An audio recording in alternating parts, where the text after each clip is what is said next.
Yes, in the quick times news rero nk'ibisanzwe nta kindi usabwa uretse kureba hasi handitse subscribe ugakandaho hanyuma tugakomeza kubana gatanu kuri gatanu muri aya makuru ndetse n'ayandi.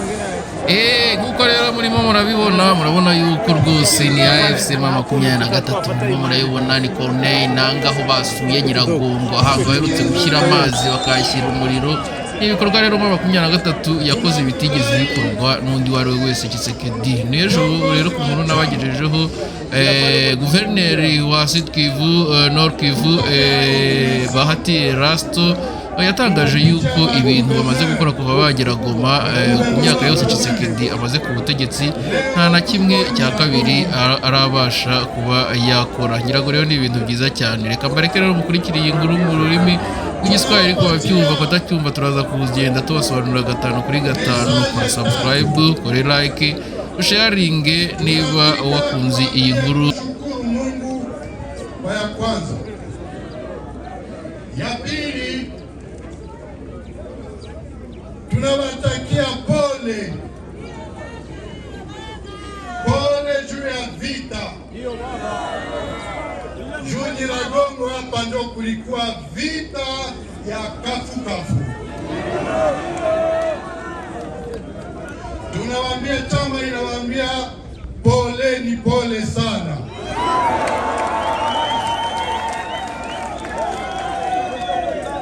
Na ya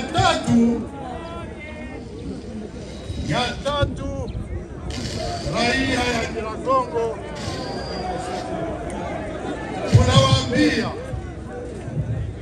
tunataka waambia vita imeisha.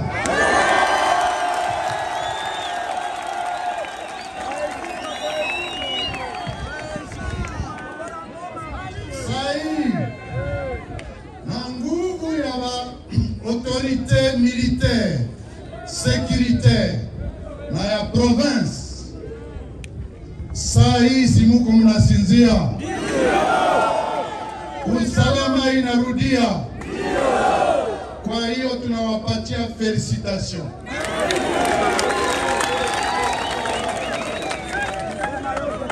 Na ya mwisho ni kuambia vita imeisha, lakini tunaanza development. Tunaanza kujenga, na ndio maana unaona tuko hapa tuone hiyo mashantie zote, na iprofite hiyo kupana felicitation kwa secretariat permanent wetu wa chama, mais surtout kwa gouvernorat wetu wa Nord Kivu na kazi nye viko wanafanya sahihi. Tunawaomba kila mtu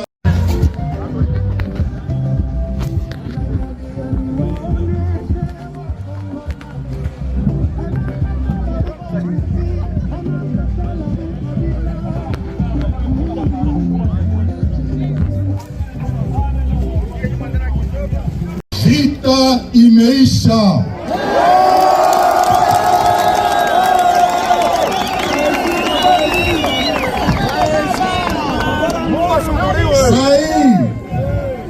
Na nguvu ya autorite militaire sécuritaire na ya province sahi simuko mnasinzia,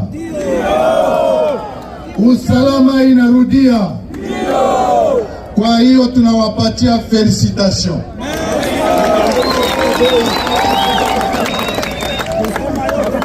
Na ya mwisho ni kuambia vita imeisha, lakini tunaanza development.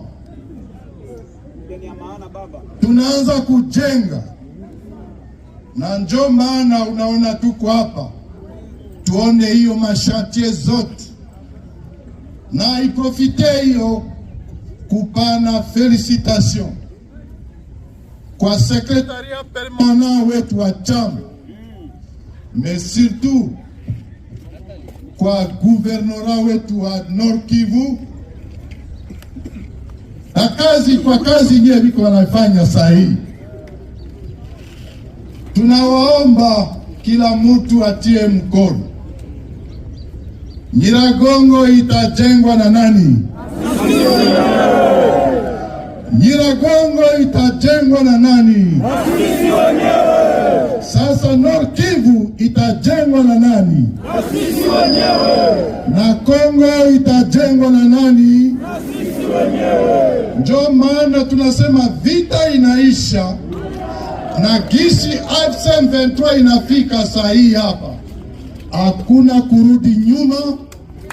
Yetu vocabulary ni kusema tutasonga mbele, tutasonga mbele mpaka tutalibere Kongo mzima. Asante sana. Merci baba.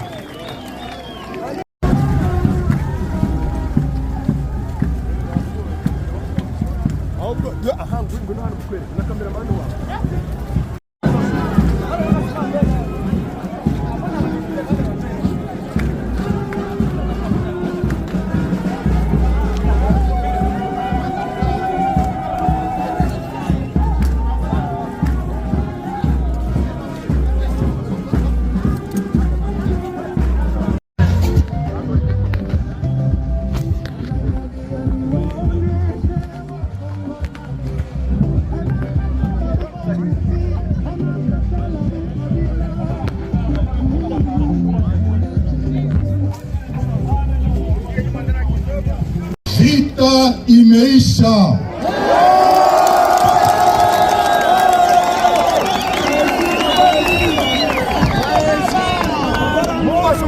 Sai na nguvu ya ba autorite militaire, sécuritaire na ya province, sai simuko mnasinzia, usalama inarudia. Kwa hiyo tunawapatia felicitation.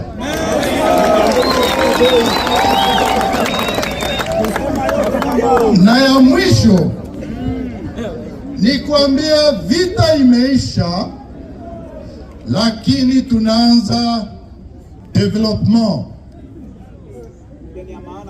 tunaanza kujenga, na ndio maana unaona tuko hapa tuone hiyo mashantie zote, na iprofite hiyo kupana felicitation kwa secretariat permanent wetu wa chama, mais surtout kwa gouvernorat wetu wa Nord Kivu,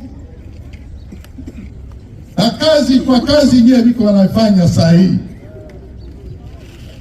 Tunawaomba kila mtu atie mkono.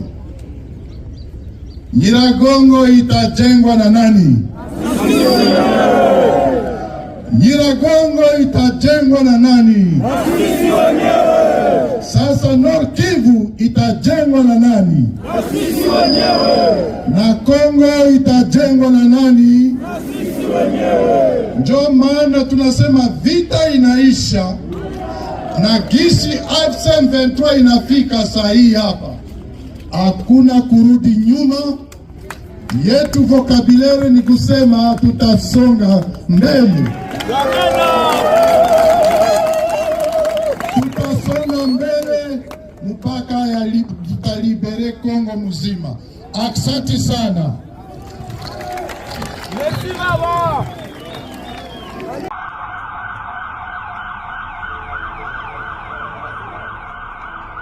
Tout a commencé ce mercredi 4 février à Washington, aux États-Unis d'Amérique, au siège de l'US International Development Finance Corporation, la Banque américaine de développement, où le président de la République Félix Antoine Tshisekedi Tshilombo a eu des entretiens sur le partenariat économique, des échanges dans le cadre de l'ambition commune de renforcer des investissements structurants, de soutenir le développement des infrastructures et de favoriser une croissance économique inclusive et durable en RDC.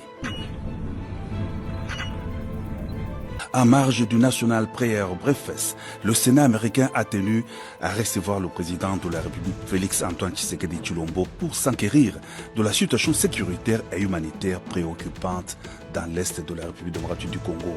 Le chef de l'État a ainsi échangé avec le président de la Commission des Affaires étrangères du Sénat, Jim Risch, qu'entouré des sénateurs américains sur la situation réelle actuelle sur le terrain et l'accord de paix RDC-Rwanda signé en décembre dernier à Washington.